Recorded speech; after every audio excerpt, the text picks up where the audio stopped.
அனைவருக்கும் வணக்கம். நாம இப்ப பாக்கியலட்சுமி சீரியல்ல என்னெல்லாம் சுவாரஸ்யமான விஷயங்கள் நடக்குதுன்னு பார்க்கலாம் வாங்க. பாக்கியா ராதிகாவை நினைச்சு ரொம்ப வருத்தப்படுறாங்க. அத்தை ராதிகாவை இப்படி பேசியிருக்க கூடாது அப்படின்னு சொல்லிட்டு ரொம்ப மன வருத்தத்தோடு இருக்காங்க. ஆனா ஈஸ்வரி என்ன பண்றாங்கன்னா, இங்க பாரு ராதிகா, நான் உங்ககிட்ட கோவப்படல, சண்டை போடல, என் பிள்ளையாச்சும் உயிரோடு இருக்கணும்னு நீ நினைச்சேன் அப்படின்னா இங்கேருந்து கிளம்பி போயிடு அப்படின்னு சொல்லிட்டு நம்ம ராதிகாவை ரொம்பவே ஹர்ட் பண்ற விதமா பேசுறாங்க.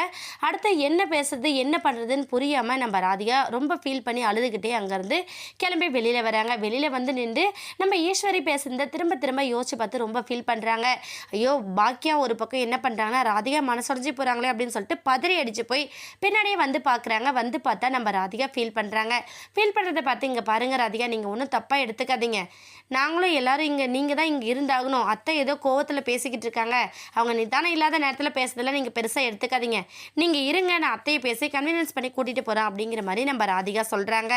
ஆனால் ராதிகா வந்து, இல்லை பாக்கியா, நீங்கள் இருந்து பார்த்துக்கோங்க, அதான் அவங்க ஃபேமிலி எல்லாருமே இங்கே இருக்கிறதா சொல்கிறாங்களே, அப்புறம் நான் போய் இங்கே எதுக்கு, எனக்கு இங்கே என்ன வேலை இருக்குது, ஏதாச்சும் தேவைன்னா எனக்கு சொல்லுங்கள், நான் கிளம்புறேன் அப்படின்னு சொல்லிட்டு ராதிகா கிளம்புறாங்க.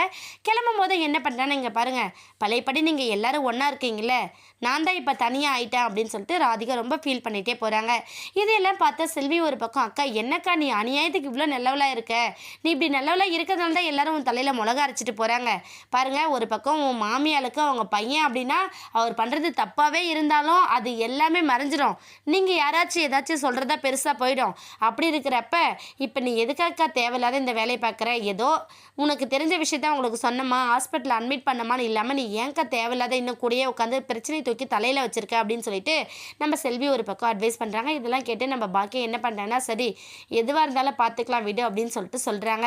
அது மட்டும் இல்லாமல் திரும்பவும் ராதிகாவை இந்த மாதிரி அத்தை ஹர்ட் பண்ணக்கூடாது அப்படிங்கிறதுலேயும் ரொம்ப கான்ஃபிடென்ட்டாக இருக்காங்க. அது மட்டும் இல்லாமல் நம்ம கோபியை நாளைக்கு வார்டுக்கு ஷிஃப்ட் பண்ணுறாங்க அப்படிங்கிற விஷயத்த நம்ம செல்வி சொல்கிறாங்க.